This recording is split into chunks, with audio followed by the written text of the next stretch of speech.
આ તરફ કચ્છમાં જીઆરડી એસઆરડીની ભરતી પ્રક્રિયાને મોકૂફ રાખવામાં આવી છે। પશ્ચિમ કચ્છ પોલીસ દ્વારા આ નિર્ણય લેવામાં આવ્યો છે।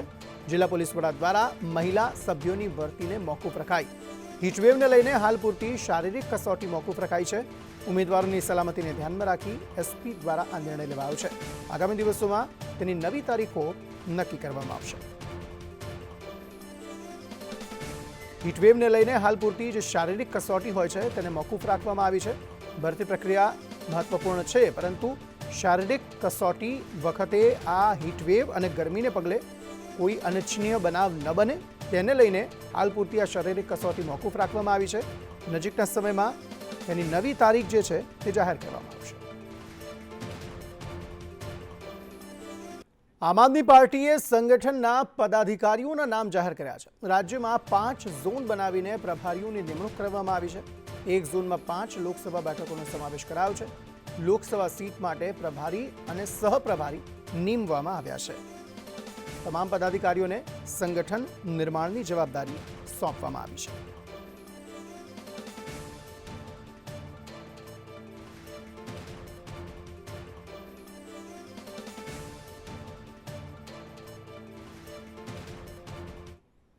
તરફ બનાસકાંઠામાં સરકારની દારૂબંધી જાણે નિષ્ફળ ગઈ હોય તેવું લાગી રહ્યું છે। ગામ લોકોએ જાતે જ દારૂબંધીનો નિર્ણય લઈ લીધો છે। લાખણીના ડેરા ગામમાં લોકોએ દારૂબંધી કરી। ગામમાં દારૂ વેચવા, બનાવવા અને પીવા પર પ્રતિબંધ મુકાયો છે। ગામમાં દારૂ પીનારા અને વેચનારાનો બહિષ્કાર કરાશે તેવો નિર્ણય લેવાયો। ઘરના કોઈપણ પ્રસંગમાં ગામ લોકો હાજર નહીં રહે। દારૂના દૂષણને ડામવા માટે ગ્રામજનો દ્વારા આ નિર્ણય લેવામાં આવ્યો છે। ગ્રામજનો, વડીલો, યુવાન મિત્રો તમામ ગામમાંથી આ ડેરાના ગામના ગુંદરે શ્રી અગમાતાના મંદિરે એક દારૂ બંધ કરવા માટે સંમત થયેલા છે। તમામ આગેવાનોનું હાર્દિક સ્વાગત કરું છું। એટલે કે જે અત્યારે 4 મહિના અગાઉ ડેરાને ખાતરી કરી ડેરા ગામ લોકોએ દારૂનું એલાન એટલે કે દારૂબંધી કરાયેલી હતી। ફેર ડેરાનું દારૂનું વેચાણ ચાલુ છે।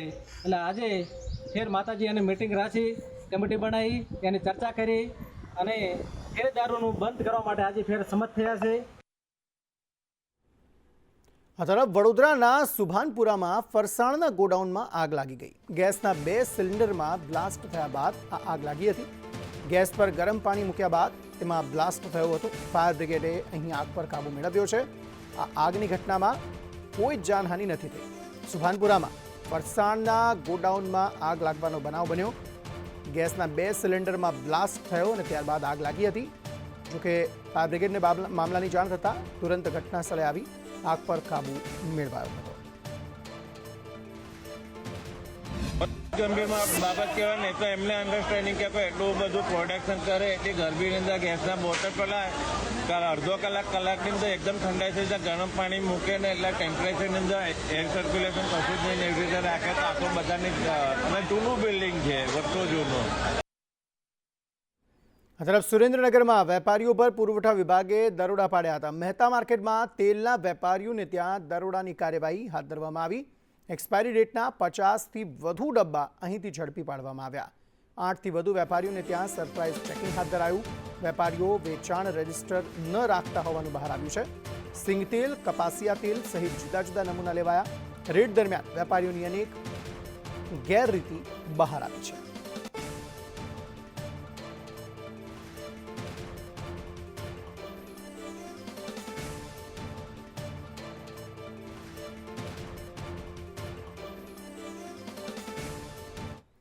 મહેસાણાના બહુચરાજીમાં કેનાલમાં ગાબડું પડ્યું હતું। મણિયારી માઇનોર કેનાલમાં આ ગાબડું પડ્યું હતું। ગાબડું પડતા આસપાસ ખેતરમાં પાણી ફરી વળ્યું છે। કેનાલનું પાણી ખેડેલા ખેતરમાં ફરી વળતા નુકસાની જોવા મળી રહી છે। મણિયારી માઇનોર કેનાલમાં ગાબડું પડ્યું। ગાબડું પડતા આસપાસના ખેતરમાં આ પાણી ફરી વળ્યા છે, જેને પગલે ખેડૂતો રોષિત જોવા મળી રહ્યા છે।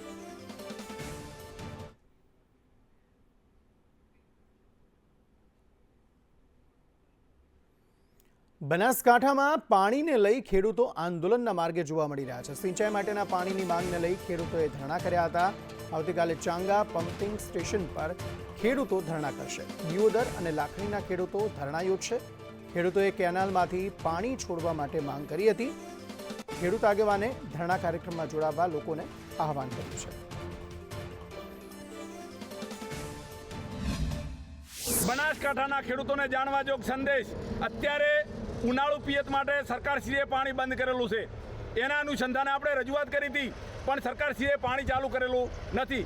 એના અનુસંધાને તારીખ 15/4/2025ના બપોરના 11 કલાકે ચોગા પમ્પિંગ સ્ટેશને ધરણાનો કાર્યક્રમ રાખેલો છે કે તાત્કાલિક ચોગા પમ્પિંગ સ્ટેશન કરે ચાલુ અને તળાવોમાં અને સુજલામ સુફલામ અને નર્મદા કમાન્ડ એરિયાની અંદર પાણી આપે એવું અમે માગણી કરીએ છીએ. અત્યારે બોટાદમાં ગઢડા તાલુકા ભાજપના નવા પ્રમુખની જાહેરાત. દિલીપ ડાભીની તાલુકા ભાજપ પ્રમુખ તરીકે વરણી કરવામાં આવી.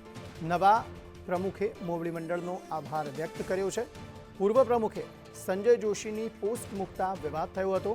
પ્રકાશ સાકલિયાએ જન્મદિવસની શુભેચ્છાઓ પાઠવી હતી, જે બાદ પ્રકાશ સાકલિયાએ રાજીનામું આપી દીધું હતું.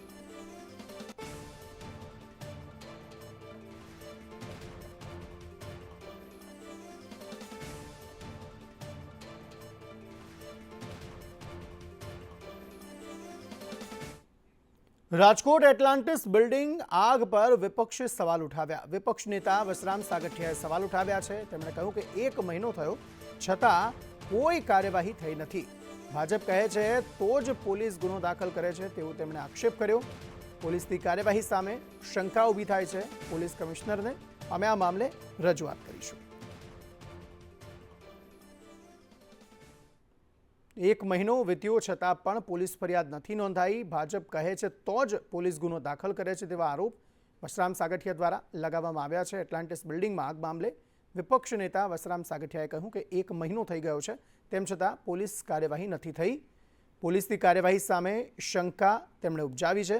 પોલીસ કમિશનર બ્રજેશકુમાર ઝાને અમે રજૂઆત કરીને ફરિયાદ મામલે પરિવારને ન્યાયની માંગ કરીશું તેવી વાત વસરામ સાગઠિયા દ્વારા કહેવામાં આવી છે. એ જ બિલ્ડિંગમાં એટલાન્ટિક બિલ્ડિંગની અંદર કોઈ ભાજપના કોઈ મોટા નેતાઓની અંદર ઓફિસ પણ હતી. અને હાલ શું છે ખબર, હકીકતમાં રેસિડેન્ટ વિસ્તારમાં એને ઓફિસ કરીને રાખતા હતા લોકોને. 1 મહિના જેવો સમય થયો, 3 લોકોના મૃત્યુ થયા છે, પરંતુ હજી સુધીમાં એફઆઈઆર ન નોંધાય એ બહુ શરમજનક બાબત છે.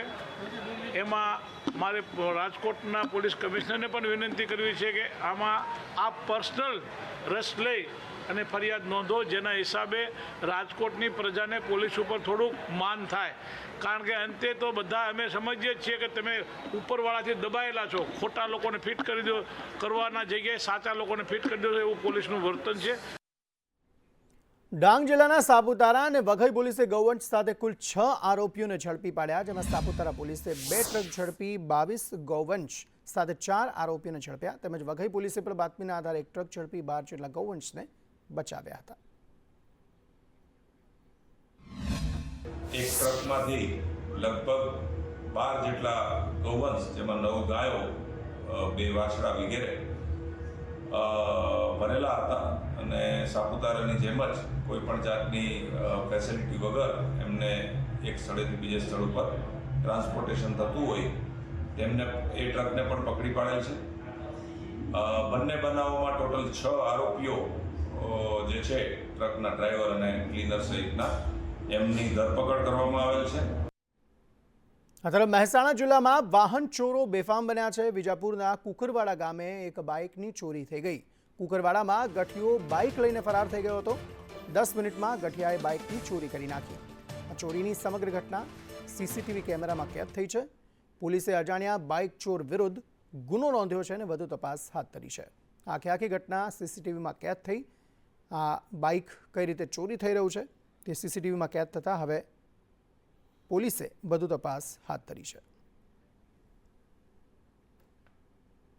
અત્યારે મોરબી પેટકોક કૌભાંડનો મુખ્ય આરોપી ઝડપાયો છે. ચંદુભાઈ હુંબલ અમદાવાદ એરપોર્ટથી ઝડપાયો છે. 2024માં મોરબીમાંથી કોલસા કૌભાંડ ઝડપાયું હતું. ઇમ્પોર્ટેડ કોલસામાં ભેળસેળ કરી રાજસ્થાન વેચાતું હતું. ગાળા ગામ પાસે કરોડોનો કોલસો ઝડપાયો હતો. એસએમસીએ રેડ પાડી આ કોલસા કૌભાંડ ઝડપ્યું હતું.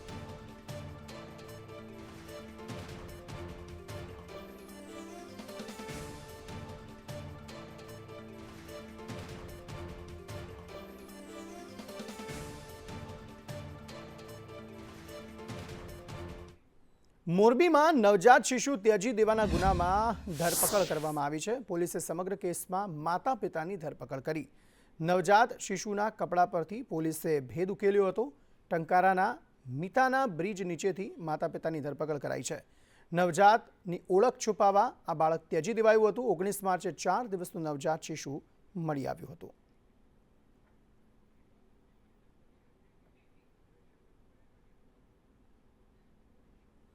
ગાંધીનગરમાં વ્યાયામ શિક્ષકોના દેખાવો યથાવત જોવા મળી રહ્યા છે. આંબેડકરની જયંતિ પર નમન કરીને તેમણે દેખાવો કર્યા.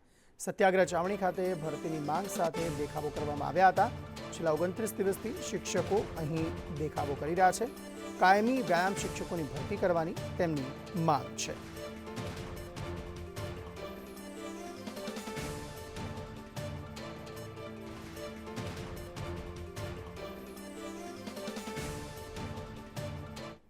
તાપીના અંતરિયાળ વિસ્તારમાં ધર્માંતરણનો મુદ્દો નવો નથી, ત્યારે હવે સરકારી શાળાના કેમ્પસમાં જ ચર્ચ ઊભું કરી દેવાતા વિવાદ ઊભો થયો છે.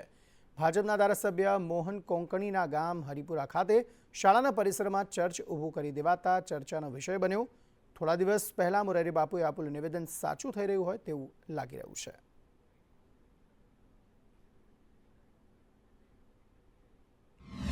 હરિપુરા ગામમાં જે સ્કૂલની જગ્યાએ કમ્પાઉન્ડમાં જે ચર્ચ આવેલું છે એ વર્ષો પહેલાંનું જ છે. 1974 જે અહીંયા કાચું એક થક્ચર હતું ને એમાં સભાખંડન ચલાવતા હતા, એ પ્રાર્થના સભા ચલાવતા હતા. અને જે તે સમયમાં સ્કૂલ કાચા ઘરમાં ચાલતી હતી. પ્રાથમિક શાળા 28/7/1973 અહીંયા સ્થાપના થઈ છે, ત્યારે બનાવવામાં આવી છે. અને પહેલાંથી આ ચર્ચ અહીંયા છે. એ જગ્યા સર્વે નંબર 54 છે અને ગામતળ. પ્રાથમિક શાળા છે, આપ જોઈ શકો છો.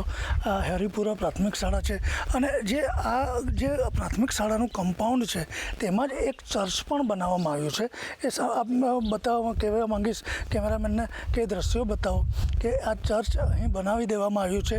અને અહીં જે રીતે પ્રાર્થના થાય છે, આ થાય છે, બાળકોના માનસ પર જે કંઈક ને કંઈક રીતે ધર્મ પરિવર્તન કરવાનો પ્રયત્ન હોઈ શકે તેવું કહેવાય રહ્યું છે. ત્યારે જે જિલ્લાનું જે શિક્ષણ તંત્ર છે, જે પ્રાથમિક શિક્ષણ અધિકારી છે, તેમના તાબામાં આવતી આ વસ્તુ હોવા છતાં તેઓ આ વસ્તુ પર ધ્યાન નથી આપી રહ્યા. અનુભટ સંદેશ ન્યૂઝ, તાપી. ગુજરાતનું સૌપ્રથમ ડોગ સ્મશાન અમદાવાદ શહેરના દાણી લીમડા વિસ્તારમાં બનવા જઈ રહ્યું છે. તેની તૈયારીઓ મ્યુનિસિપલ કોર્પોરેશન દ્વારા શરૂ કરાઈ છે. અંદાજે 30 લાખના ખર્ચે સીએનજી ડોગ સ્મશાન બનાવવામાં આવશે, જેમાં શહેરમાં મૃત્યુ પામતા શ્વાનોને સ્મશાન ખાતે લાવી તેમની અંતિમ ક્રિયા કરવામાં આવશે. આ સ્મશાનમાં સીએનજી ભઠ્ઠી હોવાના કારણે એકસાથે 2 ડોગની અંતિમ ક્રિયા થઈ શકશે. જે નાગરિકો પોતાના મૃત પેટ ડોગના અંતિમ સંસ્કાર કરવા માંગશે તેઓ પણ અહીંયા અંતિમ સંસ્કાર કરી શકે તેવી વ્યવસ્થા ગોઠવવામાં આવી છે. કૂતરાઓનું મરણ થાય છે તેમના ડેડ બોડીના ડિસ્પોઝલ માટેની સાયન્ટિફિક અને ટેકનિકલ પદ્ધતિ મુજબની વ્યવસ્થા ગોઠવવા માટે મ્યુનિસિપલ કોર્પોરેશન દ્વારા 30 લાખના ખર્ચે એનિમલ ક્રેમેટોરિયમ ખરીદવા માટેનું એક ટેન્ડર ગત અઠવાડિયે પ્રસિદ્ધ કરવામાં આવેલ છે. જેમાં 80 કિલોગ્રામ સુધીના કૂતરાઓના ડેડ બોડીની જોગવાઈ રાખવામાં આવેલ છે, જે 2 ડોગ એકસાથે અથવા મોટું ડોગ હોય તો એક સંખ્યામાં. તદુપરાંત પાલતુ પ્રાણીઓ પણ આજે આ રીતે જે પાલતુ કૂતરાઓ મરણ પામે તો એમના નિકાલ માટેની પણ આ સુવિધા મ્યુનિસિપલ કોર્પોરેશન દ્વારા પૂરી પાડવામાં આવશે. આગામી 29 જૂનના રોજ અષાઢી બીજના દિવસે ભગવાન જગન્નાથની 148મી રથયાત્રા નીકળવાની છે. ત્યારે રથયાત્રાની તૈયારીઓનો પ્રારંભ થઈ ગયો છે. ચાલુ વર્ષે સરસપુર ખાતે ભગવાનના મોસાળમાં મામેરાના યજમાન તરીકે વાસણા વિસ્તારમાં રહેતા જાગૃતિબેન મનીષભાઈ ત્રિવેદીને લાભ મળ્યો છે. આ અંગે યજમાન મનીષભાઈએ જણાવ્યું કે છેલ્લા 9 વર્ષથી રાહ જોતા હતા તે પળ અમારા ભાગ્યમાં આવી છે. અમે સારામાં સારું મામેરું કરીશું તેવી ભાવના છે. હર્ષો ઉલ્લાસ એટલો હતો કે એ દિવસે અમારા ત્યાં કથા હતી અને રામજીની પોથી માથે હતી અને અમને આ સમાચાર મળ્યા. લગભગ 1 કલાક હર્ષના આંસુ અમારાથી રોકાયા નહોતા. એટલો બધો હર્ષ ઉલ્લાસ અમારા કુટુંબને થયો. ક્યારેય ના થયું ને એવું અટકે મામેરું કરશું. જો આપણા ભાણિયાનો પ્રસંગ હોય અને હરખ હોય એના કરતાં તો જગતના નાથનું મામેરું છે એટલે કેટલો મોટો ઉમંગ હશે અમને લોકોને. એટલે અમે એવું કોઈ બિલીવ ના કરી શકે એટલું બધું અમે મામેરાનું વિચાર્યું છે. અને જગતના નાથનું મામેરું છે એટલે આખું જગત જોતું રહી જાય એ રીતનો અમારો મામેરાનો ભાવ છે. શક્તિપીઠ અંબાજી મંદિરના 7 નંબર ગેટથી સામાજિક સમરસતા યાત્રાનો પ્રારંભ થયો છે. આ યાત્રા ડૉક્ટર બાબા સાહેબ આંબેડકરની જન્મજયંતિ નિમિત્તે યોજવામાં આવી છે. યાત્રાનું આયોજન 1008 રાજેન્દ્રગીરી મહંતની અધ્યક્ષતામાં કરાયું. યાત્રાનો મુખ્ય ઉદ્દેશ સમગ્ર દેશને એક કરવાનો અને લોકોમાં સામાજિક એકતા લાવવાનો છે.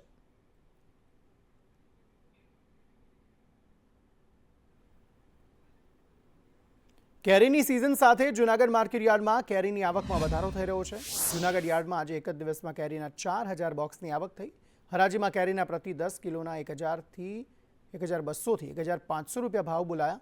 આમ તો જૂનાગઢ યાર્ડમાં છેલ્લા એક મહિનાથી કેરીની આવક શરૂ થઈ છે અને સિઝનની શરૂઆતમાં દૈનિક માત્ર 400-500 બોક્સની આવક થઈ રહી હતી. જોકે હવે સિઝન જામતા હજારોની સંખ્યામાં કેરીના બોક્સની આવક થઈ રહી છે. જૂનાગઢ માર્કેટિંગ યાર્ડમાં 3 થી 4000 બોક્સ કેસર કેરીની આવક હતી અને આવતા દિવસોની અંદર કેસર કેરીની આવક વધશે અને આજના ભાવ 800 રૂપિયાથી લગાવીને 1200 રૂપિયા સુધી કેસર કેરીના બોક્સ વેચાયેલા છે અને આવતા વીક સુધીમાં 10 થી 12000 બોક્સની આવક થશે એવી અમારી ગણતરી છે. સ્ટાર્ટિંગમાં કેટલા બોક્સ હતા? આવતા જે આ વીકની અંદર 400 થી 500 બોક્સ આવતા હતા. ધીરે ધીરે કેરીની આવક વધી છે પણ ભાવમાં કોઈ લાંબો ફેર પડ્યો નથી અને આવતા દિવસોની અંદર કેરીની આવક સારી એવી વધી જશે. બુલેટ ટ્રેન પ્રોજેક્ટની કામગીરી પૂરજોશમાં ચાલી રહી છે. બિલીમોરા ખાતે બુલેટ ટ્રેન સ્ટેશનની કામગીરી પૂર્ણતાના આરે છે. બિલીમોરા સ્ટેશનનું કન્સ્ટ્રક્શનનું કામ પૂર્ણ થઈ ચૂક્યું છે. એસ્કેલેટર ઇન્સ્ટોલ કરવાની કામગીરી પણ શરૂ કરાઈ છે. NHSRCL સ્ટેશનનો વિડીયો પણ જાહેર કર્યો. સુરતથી બિલીમોરા સ્ટેશન વચ્ચે પ્રથમ ટ્રેન શરૂ થવાની સંભાવના છે. મુંબઈ અમદાવાદ રૂટ પર ઓગસ્ટ 2026માં ટ્રાયલ શરૂ થઈ શકે તેવી શક્યતાઓ સેવવામાં આવી રહી છે.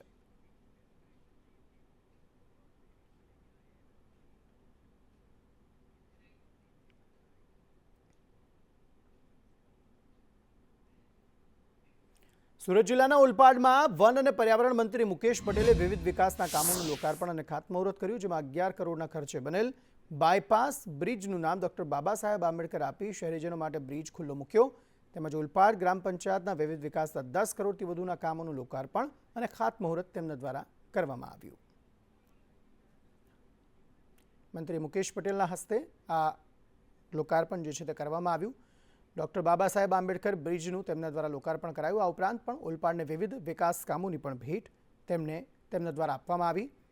કુલ 11 કરોડના ખર્ચે આ બ્રિજ બનેલો છે, જેનું લોકાર્પણ આજે કરવામાં આવ્યું, જેનાથી જનતાને ઘણો ફાયદો થશે અને ટ્રાફિક વ્યવસ્થા પણ સારી રીતે જળવાઈ રહેશે.